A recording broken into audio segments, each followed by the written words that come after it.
noroeste, que traz umidade lá da Amazônia, chuva durante a manhã e depois, né? Mais aqui de madrugada, e depois vem o tempo. E não sei se é uma frente fria, mas vai cair a temperatura um pouco. Aqui sobe, gente, porque sai o sol, tá vendo? Na verdade, cai a mínima, né? Mas a máxima sobe porque vai desaparecer as nuvens, então vai estabilizar o tempo aqui, tá? Com o vento sudeste mais na parte aí de tardezinho, depois não vai ser uma frente fria forte não, mas vai estabilizar o tempo. E o acumulado esses 3 dias aqui pelo modelo WRF do CPTEC é 60 minutos, eu disse, né? Dia 5, dia 7, 60 minutos acumulado. Do Sinepar, também para posto aqui, está dando aí em torno de 40, 50, porque esse aqui é para Campinas, né? Campinas. Aqui já é toda a bacia aqui de Jaguaripuenópolis, Atibaia e Capitão de Valinhos, tá? Então, mas também está coerente. Depois do tempo, então, vai estabilizar a partir do dia 8 até o dia 11, nada de chuva. A boa nova é que aquele modelo, né, a gente fala o ensemble lá, que pega várias previsões e faz uma mediana aqui do CIMEPAR, está prevendo essa chuva aqui para dia 6, né, amanhã e depois, estabiliza aqui, depois volta a chover lá para o dia 3 novamente, né, entre 12 e 14, e aí volta talvez para o dia 19. Está aparentemente dentro assim do que a gente espera na estação agora, final de primavera, né, quase que início de verão, tá? Mesma coisa para Atibaia e para Valinhos, né? Veja bem que varia sim os valores aí absolutos, mas a tendência é praticamente a mesma, que é uma região muito próxima dos 3 postos, né? Vamos ver agora a previsão hidrológica, avaliação.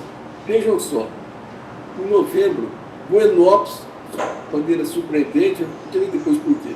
Então, foi melhor que Valinhos, tá? Tem explicação, a gente vai ver depois. E Atibaia também melhor que Valinhos, mas os 3, principalmente Atibaia e Valinhos, estiveram bem abaixo do que vinha registrando, tá? Buenópolis melhorou, mas Atibaia e Valinhos caindo muito aí a previsibilidade, ou seja, qual é a diferença entre a vazão observada e a prevista, menor que 20%. Então, realmente houve uma queda. Agora, aqui é o IP, esse aqui sim é estatístico, né? Então, observe que, ó, 12, esse aqui é de outubro, porque a gente não tem de novembro ainda, mas estava 12 dias abaixo de 5%, que é o valor ideal, fica sempre abaixo de 5%, né? 18 dias Atibaia, 22 Valinhos. Em outubro, Valinhos foi bem na parte estatística. E aqui são as séries históricas, a gente observa então que Valinhos vinha bem, tem uma queda que todos caíram aqui, porque tem a ver muito bem com a previsibilidade da previsão da gestação do pluviométrico. Agora vamos ver o porquê que Buenópolis foi melhor. Ó, os primeiros 9 dias de novembro, dia 2 e dia 10, todos os dias a vazão prevista em Buenópolis, a observada, foi menor que 20% da prevista. Foi excelente, tá? Mas por quê? A vazão de saída do Rio de Jaguari ficou fixa em 0,25. E a chuva prevista, né, a realizada, né, pelo radar, foi praticamente a prevista no modelo EWRF. Então as duas forçantes foram favoráveis, né? Enquanto que em Atibaia, apenas 4 dias de diferença menor que 20%. Por quê? A vazão de saída do Rio de Atibaia levou de 3 para 10,5 nesse período. Eu falo os dois, né? Cachoeira e Atibainha. E a prevista de chuva também, ó, foi, o que ocorreu realmente foi quase o dobro da prevista pelo modelo da WRF. E Valinhos é pior ainda. Valinhos praticamente também foi uma questão da vazão ter sido elevada no período, e quando você varia a vazão, isso já o Arlan já tem falado nas reuniões, né? Realmente a previsão sofre uma queda de previsibilidade. E a chuva, então, eles diga, né, chuva? Prevista apenas 0,6, choveu 5,3. Ou seja, por isso que Buenópolis foi tão bem nesse período e Valinhos foi tão mal, porque as duas forçantes foram favoráveis para Buenópolis e desfavoráveis para Valinhos, que é justamente a previsão de chuva e a variação de vazão na saída do Cantareira. Aqui agora é a previsão aí hidrológica para o próximo dia. Estão vendo que essa chuva aqui vai ocorrer, né? Também depois deve aumentar a vazão bem lá em Buenópolis, né? Isso aqui é mediana, em torno disso. Atibaia um pouco menos, mas também vai sofrer, aumentar a vazão, e Valinhos também. Quer dizer, em termos de cumprir aí a meta, né, da outorga, está tranquilo, né? Mesmo aqueles dias de estiagem, você observa que ainda aqui, está 10 aqui, talvez, né, daí tem que pensar para chegar para o dia, se não tiver previsão de chuva, lá para o dia 9, 10, está pensado em abrir alguma coisa, mas aparentemente vai permitir se mantenha essas vazões de descarga aí, tá? Para finalizar, a climática, né? Isso aqui é a temperatura da água do mar, a diferença, né, entre a média climatológica e a registrada. Então, observe, então, que em outubro, a vazão, a temperatura aqui no Pacífico Equatorial foi abaixo da média. Era aqueles anos que o Laninha. E realmente, na última semana agora, de novembro, começo de dezembro, continuou a água do mar é que cria, tá? Continua o fenômeno Laninha, quer dizer, está abaixo da média climatológica. E com isso, então, a previsão é lá do NOAA, esse aqui é no começo de novembro, onde tem o computador, tem o roteiro e mais a cabeça e as mãos aí dos meteorologistas e climatologistas, é a tendência de ainda ter um fenômeno Laninha até fevereiro, em março e abril. Depois, então, deve entrar a neutralidade e a probabilidade de ter El Niño só começa a aumentar a partir de junho, julho, agosto, tá? Esse vermelhinho aqui. A do meio do mês, que rodou já mais recente, mas também é só computador sem assim, a mão humana, né, a cabeça humana, a gente observa que continua até janeiro, fevereiro, março, o Laninha, probabilidade muito grande, depois começa a aumentar a probabilidade de neutralidade e de El Niño somente lá para julho, agosto, setembro, possa mudar para desconfigurar esse sistema que estamos sofrendo aí, tá? A chuva, então, vamos lá. Isso aqui no site de Colômbia, sem previsão para nossa região aqui, para dezembro e fevereiro. Então, deve ser dentro da média, tá? Provavelmente. Aqui ainda um pouco mais de chuva aqui já talvez no sul de Minas, possa favorecer aqui ao Jaguari, né? Fevereiro e março também, sem previsão aqui, mas também já aumentando a quantidade de chuva aqui no sul de Minas, né? Sempre às vezes tem uma influência aqui com a gente. Março, abril e maio continua sem previsão aqui, o sul continua, né? Realmente o Rio Grande do Sul, observe aqui que o Rio Grande do Sul está seco mesmo, gente. O Paraná, Catarina no litoral, está seco o Rio Grande do Sul, tá? E para a gente aqui, neutralidade. Ou seja, o panorama até março, né? Abril, tranquilo, principalmente quando tem neutralidade, né? Dentro da média. No verão, está para chover, aí 150 mil por mês, aí, pelo menos. Né? Isso aqui é o do CPTEC FUNSEMI e IMET para dezembro e fevereiro. Então, a gente observa que também está convergindo, que falou ali o estado de Colômbia, sempre previsão do estado de São Paulo e seca no sul. Né? Finalizar, isso aqui é o SP 24 meses de novembro, feito pelo CPTEC, né? Então, a gente observa que essa região aqui está realmente bem extremo. E se a gente olhar aqui o da Replan, 24 meses, é isso mesmo, tá? Está bem, ainda melhorando, mas chegou no limite aqui abaixo de 3, é extremo mesmo. E a gente volta a falar, né? Por que não... Eu gosto de reforçar isso sempre. Os dois motivos que levaram a gente não ter assim, o caos que teve em 2014, 2015, embora a seca seja muito mais pronunciada, muito mais severa. Primeiro, é a transposição do Paraíba do Sul, e segundo, né, que a gente gosta de falar, é a atuação da CPMH, aí na pessoa dos três coordenadores, também também por parte também do DAI, na época do período 1, também tem mesmo período 1, que a situação fica crítica, né? Então, essa gestão aí que tem levado essa, vamos dizer assim, apesar da seca extrema, eles têm água no Cantareira ainda e sem estar no sistema de racionamento, naqueles que se abastecem do Jaguari e Atibaia. Tá? Queria te apresentar isso. Alexandre, você falou a respeito de comentar da ideia do Arlan. Realmente, nós estamos rediscutindo aí o contrato que vai entrar agora novamente, né? Vai ser feito o contrato com o CIMEPAR, e um dos assuntos é esse, né? Dos alertas, e outro também é o tempo de trânsito, né? Que usar o equipamento que praticamente tem a mesma propriedade dinâmica da água, e ele vai georreferenciar desde da barragem até os postos biométricos, né? A cada tempo, lá, marcando o tempo, fez a coordenada geográfica. Tá? Então, isso vai ser um... Estão pensando em como executar isso. Vai ser um traçador mecânico, né? O químico, nem pensava. A gente fez traçador químico com pequenas vazões, pequenos volumes, com colete de lítio, é muito bom, mas o volume que a gente tem, o tempo de trânsito que a gente tem no Cantareira é impossível, né? Não tem nem como pensar. Tem que ser um traçador mecânico mesmo. O químico não daria sequer resultado. Então, é isso que é para dizer. Então, fica à disposição para esclarecer mais alguma coisa, se for necessário. Jorge. Oi. Passando por Paulo Dino. Por favor, Paulo. Eu até levantei a mão aí. Essa briga aí do tempo de trânsito, né, é uma briga da CTMH desde a época do Astor, do início do Astor. Eu acho que isso vai ser uma revolução para a gente e vai possibilitar, e aí eu chamo a atenção até da Sabesp para acompanhar esse trabalho também, vai possibilitar uma aferição do SSD, né, Alexandre? Tá? Eu acho que vai ser um ganho múltiplo, viu, Jorge? Muito estratégico. Hein? Então, dá para fazer com esse equipamento, dá para fazer assim um perfil, né, de trânsito, que ele até varia ao longo da calha, obviamente, não é uma coisa contínua, né? Vai dar um gráfico bem significativo. Sim. Comportamento dinâmico ao longo do trecho entre a barragem e os pontos aí notáveis. Né? Jorge, o ideal seria, Jorge, já que nós estamos falando em contrato, que se fizesse um no período úmido e outro no período seco, ok?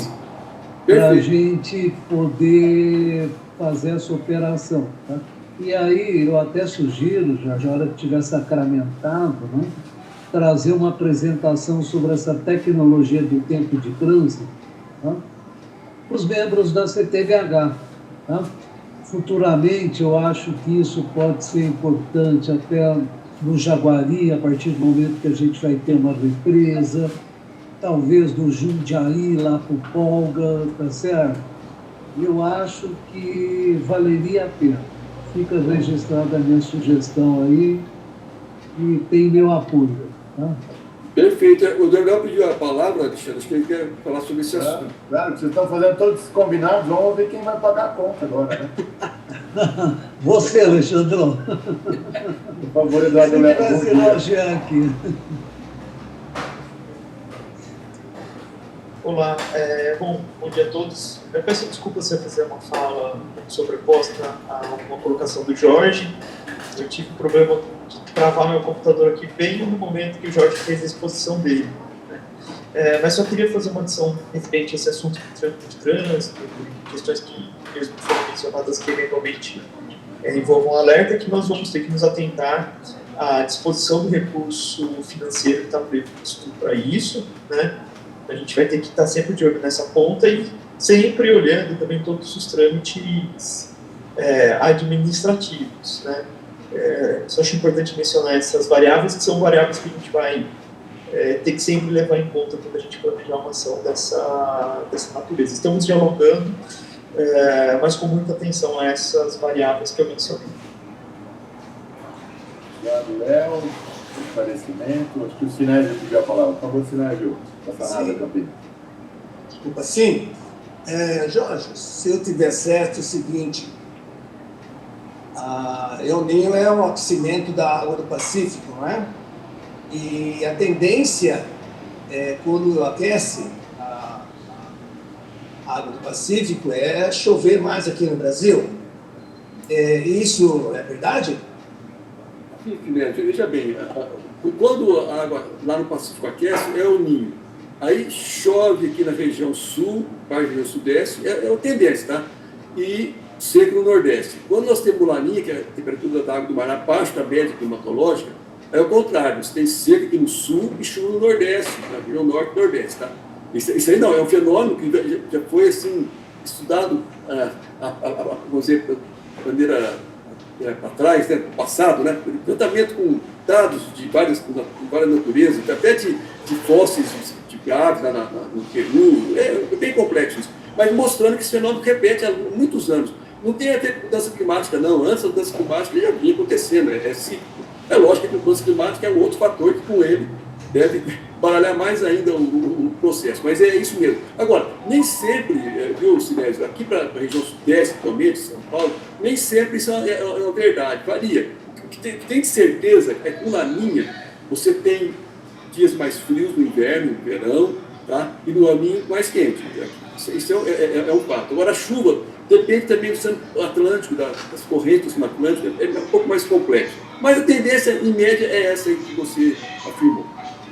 Então, a partir de julho, a gente tem uma chance maior de chuva. Sim, de ter chuva, sim. Vamos dizer, às vezes no outono, você lembra, o El Niño mais forte foi em 82, 83. E aquele outono foi quando deixou Catarina. O mais chuvoso que foi 2 milímetros aqui em Campinas, foi recorde. Foi um El Niño forte. Choveu mais assim, de março até maio, tá? Que aí você tem o contraste. Porque sempre assim. O que interessa muito é o contraste, né? Quando você tem Laninha, você tem na primavera esses contrastes. O dia já está longo, né? A insolação é alta e ao mesmo tempo o ar está frio. Então esse contato dá esse choque na primavera. Já o El Niño dá os choques maiores no inverno, outono e inverno. Por quê? Você tem o mar quente e o dia com pouca insolação. Esses contrastes de temperatura que provocam os fenômenos mais severos. O Poga falou alguma coisa aí, o Poga Laninha, não entendi, ele escreveu alguma coisa no chat. Só pedindo a palavra. Não, sobre o fenômeno, se ele tiver curiosidade, o Sr. Toledo, existe um centro de previsão, que é o NORA, e ele fala de forma muito detalhada sobre os dois fenômenos. Então, caso o senhor queira consultar, é bastante interessante. Se vocês quiserem, eu coloco aqui o link, aí fica fácil o acesso. Obrigado, Paulo. Inclusive o CPTEC tem também, no CPTEC, na parte de clima, tem bem didático, assim, mostrando até as pressões, toda aquela coisa do fenômeno. Esse fenômeno ele é global, gente. Ele é global, não é só aqui, não. Ele mexe com o mundo inteiro. E o NOAA provavelmente deve fazer uma abordagem bem ampla desse fenômeno em termos globais. Boa dica, Paulo. Obrigado. Muito obrigado aí por todos os comentários, né? Esse tema da previsão meteorológica, o clima meteorológico é sempre bastante. E aqueles que queiram se aprofundar e aprender mais, né? Claro, também de contribuir.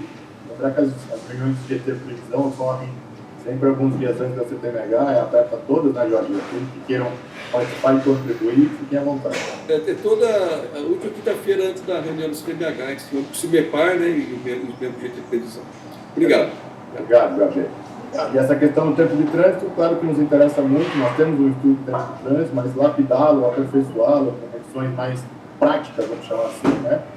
Conte com o apoio da GT Previsão, tiver madura esse assunto, junto com a agência, traga aqui para o plenário do CTMH, se precisar mais alguma providência administrativa ou algum outro pleito junto ao plenário dos comitês, a CTMH é um assunto que nos interessa e sempre traga aqui que nós vamos apoiar.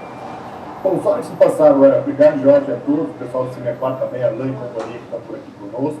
Eu queria só antes de passar para o Rafael, já que o Jorge trouxe as previsões, só mostrar um pouquinho a previsão do CIMEPAR para armazenamento do Cantareira, olhando para essas precipitações que o Jorge apresentou agora há pouco ali, né? Então, esse é o último relatório que nós temos do dia 4 do 11, eu tive acesso aí do relatório de dezembro, do Semadem, a gente faz uma série de previsões, dentre elas o índice de acumulação esperado até março do Cantareira. Então, ele considera como premissa a transposição de novembro a março de 2022, a março de 2023, 7,4 transposição lá do Jaguari e Potiguarinha, né? Considera o meio da meta da faixa da retirada da Sabesp e a média PCJ. Bom, se a gente olhar aqui, tem a linha mais roxinha, mais escura, onde está a linha contínua é efetivamente apurado, onde está pontilhado é simulação. Se a gente olhar a roxinha, é 2022, né? Então, e a rosinha mais clara é 21. Então a gente observa que claramente aqui no outubro, novembro, 2022, o volume de Cantareira ficou acima daquilo que tínhamos em 21, assim como vimos nos números agora há pouco, né? Mas se a gente olhar as pontilhadas, a gente tem um range enorme aqui, né? Ou seja, a laranjinha é caso se repita as precipitações com essas condições de transposição e retirada da chuva de 2013 e 2014, muito abaixo da média. Então, a gente chegaria em março de 2023 na ordem de 25%.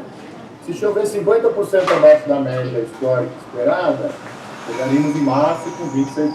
Tá? São cenários não desejáveis, nada confortáveis, a gente iniciar a estiagem na ordem de patamares de 26%. Então, se a gente olhar a chuva média, que é essa linha mais cinzinha aqui, ó, intermediária, a gente chegaria ao final do mês de março, se as previsões que o Jorge apresentou e o Senado está utilizando, 64% de armazenamento, já é um volume considerável, já que a gente consome aí por ano mais ou menos na ordem de 30% com as retiradas PCJ e as retiradas para a região metropolitana de São Paulo, né, na ordem de 30%. E claro, se chover 25% acima da média histórica, a gente chegaria aí com 89%, quase 90% do totalidade no final do mês de março. São simulações, evidentemente, que dependem tanto da retirada, mas principalmente da afluência, mas está aí, então, os cenários do CEMADEM, compatibilizando com a apresentação do GT Previsão, no sentido de uma visão um pouco mais, até otimista, eu diria, do que tínhamos alguns meses atrás, de chuvas significativamente abaixo da média, e agora com o Jorge mostrando a média, até acima da média, mas está aí uma tentativa de traduzir a precipitação climatológica em armazenamento no reservatório. Então, a gente está aí de 25 a 89, aí depende muito do que vai acontecer no período chuvoso aí de dezembro até a próxima vez. Então, só para compartilhar também um pouco essas previsões. Com isso, então, passo agora para a apresentação da sala de situação. Acho que a Secretaria Executiva recebeu, como ela só está dizendo aqui, que só nós estamos em situação mais crítica graças às transposições. Claro que as transposições têm um papel importante, a Sabesp fez as integrações e está retirando menos do que tem cota, e o PSJ que tem feito todos os seus esforços aí também para manter dentro dos volumes otorgados. Bom, Rafael, por favor, agora sim estamos que bem de ouvir. Vocês estão me ouvindo? Perfeitamente. Beleza. Bom, desculpa aí o problema técnico e agradeço a Secretaria Executiva pelo apoio. Vamos lá. Bom dia a todos, novamente. Para quem não me conhece, meu nome é Rafael Leite. Atualmente eu estou como coordenador da Sala de Situação PCJ, do DRE, e hoje eu vou trazer para vocês o panorama de como é que foi a questão das chuvas, dos níveis, vazão dos rios nas bacias PCJ. Vamos começar aqui pelos dados pluviométricos. Mensalmente, nós trazemos esse gráfico, né, que traz o acumulado mensal de chuva em algumas estações, né, que estão aí distribuídas ao longo das bacias PCJ. Então, a gente tem essa barrinha azul, que é o acumulado mensal, o ponto vermelho, que é a média histórica, né. Nós temos aí 16 estações com série histórica maior de 10 anos, e esses quadrados amarelos, eles representam a mínima de acumulado mensal para cada uma dessas estações que tem série mais longa. Então, o que a gente percebe aqui é que a chuva variou bastante, né, ao longo das bacias PCJ. Tivemos maiores acumulados ali na bacia do Rio Piracicaba, né, então pegando as subbacias do Atibaia, Jaguari, Camambucaia, e aí, mais a jusante, a gente percebe que tivemos acumulados menores, né, principalmente ali nas áreas de drenagem dos rios Jundiaí e Capivari.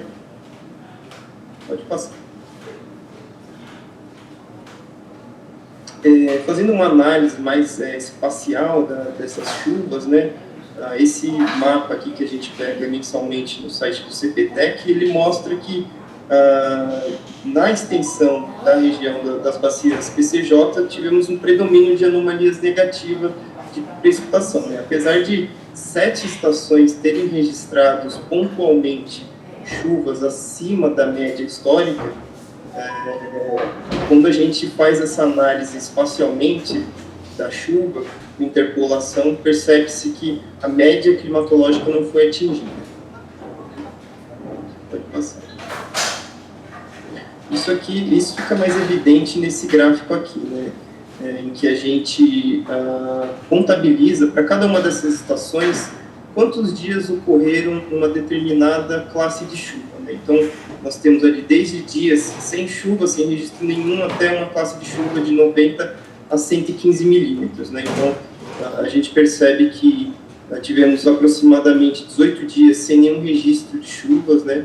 É claro que pontualmente em cada estação isso pode variar, então teve estação que ficou 23 dias sem registros de chuva, mas aqui fica clara essa questão das chuvas que foram mais significativas lá perto das cabeceiras, né? Então a gente tem as estações ali no Rio Cachoeira, Captação Piracaia, com registros de classes ali de chuva que vai de 30 a 50 milímetros, de 50 a 70 milímetros também, né? 2 dias com esse tipo de registro. E aí a gente vai caminhando, percebe-se que aqui no Rio Atibaia, Captação Valinhos, nós tivemos 6 dias, né, com chuvas dentro da classe de 10 a 30 milímetros, e aí a gente vai mais ali para as estações que estão ao longo das bacias dos rios Capivari e Jundiaí. Nós temos quantidade de dias menores, né, em relação à classe de chuvas mais significativas, né? Então, você pega Rio Jundiaí e Itaici, tem 1 dia com registros de chuvas entre 10 a 30 milímetros. Então, percebe-se que realmente nessas regiões choveu menos, com menores acumulados mensais. Aqui na estação Rio Jaguari, só para destacar, na estação Rio Jaguari-Guaripocaba, ela está com a barra menor, porque a gente desconsiderou alguns dias em que foram registrados valores inconsistentes de chuva. Então, essa estação teve um problema no pluviômetro, o pluviômetro estava registrando valores inconsistentes, então a gente suprimiu dessa análise. Pode passar. Então, aqui eu coloquei alguns destaques, né? Em novembro, 7 estações registraram acumulados acima, ou muito próximos da média histórica, né? Daquelas 16 estações que eu mencionei. No âmbito das bacias PCJ, o acumulado de chuva variou bastante espacialmente, né? Então, dias que choveu em uma determinada área de drenagem, não choveu em outra, e os acumulados variaram bastante também, né? Mas, no fim, o predomínio foi de registros abaixo da média climatológica. Tivemos o predomínio de chuvas intensas e de curta duração, muito característica de primavera, verão. O maior acumulado de chuva em 24 horas foi de 72,5 milímetros, contabilizado entre os dias 29 e 30 de novembro pela estação Rio Piracicaba, Santa Bárbara do Oeste. E aqui eu destaquei a questão das subbacias ali do Capivari, Jundiaí, que registraram os menores acumulados mensais, né? Então, vai muito de acordo com o que eu acho que o Polga mencionou, né, sobre as chuvas que não estão compensando esse déficit hídrico do período seco, né? Então, são bacias que merecem atenção em relação a isso. Pode passar. Aqui eu coloquei, né, esse evento que aconteceu em Santa Bárbara do Oeste. Eu gerei um gráfico no SSD-PCJ, então a gente percebe como é muito característico, né, essas chuvas de final de tarde, início da noite. Em 1 hora aqui, às 18 horas do dia 29, foi registrado um acumulado de 52,5 milímetros, né? Então, é uma chuva bem significativa, né? Bem significativa e característica dessa época do ano. Pode passar. Aí eu destaquei também o evento de Piracaia, o evento que acabou causando inundação em algumas partes ali do município, principalmente as que ficam próximas das calhas dos rios. Então a gente percebe que aqui que aconteceu a mesma situação, né? Nós tivemos um evento que em 1 hora foram registrados 32 milímetros, né, pela estação Rio Cachoeira Piracaia Centro, e 37 milímetros na estação Rio Cachoeira Captação Piracaia. Então são chuvas bem significativas, né, e ali é uma área bem mais sensível, porque fica perto das descargas das barragens, do sistema Cantareira, então fez com que a vazão do rio se elevasse bem rapidamente, né, e atingisse patamares ali que já é capaz de trazer transtornos para algumas regiões do município de Piracaia. Aqui eu coloquei um mapa do radar, né? Então ele mostra o acumulado de 6 horas, né? Então ali onde está a estação Rio Cachoeira Captação Piracaia, né? Teve um foco de chuva muito intenso, né? E o acumulado foi bem significativo nessa área de influência dessa estação. Aqui eu trouxe para vocês o mapa atual do monitor de secas, né? Então, eu achei interessante trazer até para a gente mostrar como é que está o avanço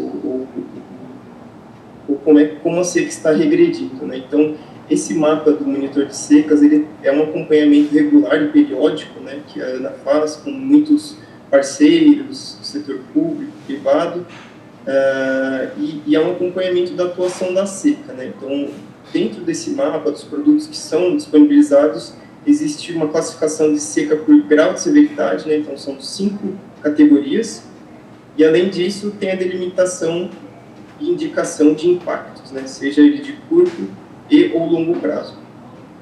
Aí você pode passar, por favor. Aí, aqui.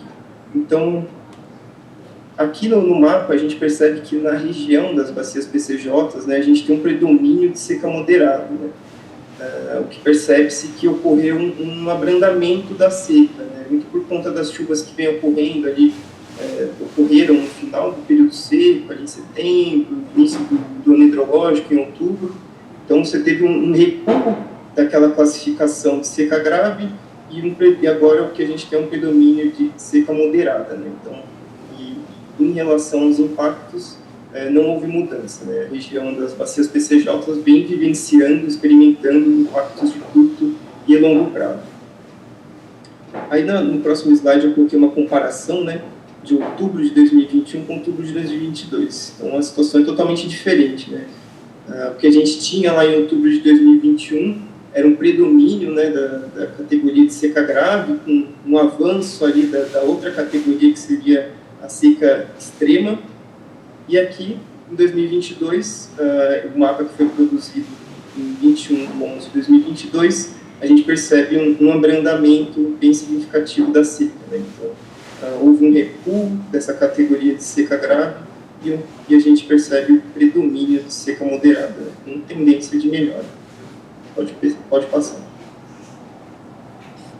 Agora, em relação aos dados pluviométricos, trago aqui essa tabelinha, né, que mostra um comparativo da vazão média mensal, né, no mês de novembro de 2022, com a vazão média histórica, né, considerando anos de série histórica. Então, o que a gente percebe é que as vazões nesse mês, na maioria das estações aqui que possuem essa série mais longa, registraram vazões médias abaixo da histórica, salvo as estações que estão mais próximas ali dos pés da barragem do sistema Cantareira, que sofrem influência direta das descargas, né? Então, a gente percebe que essa situação se repete sempre.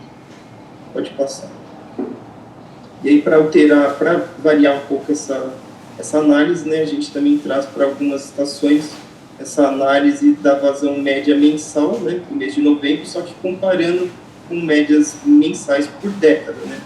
Então, aqui, nesse caso do posto Rio Jaguari em Buenópolis, a gente percebe que a vazão média do mês de novembro de 2022, ela ficou muito próximo, né, do que ocorreu nas últimas 2 décadas.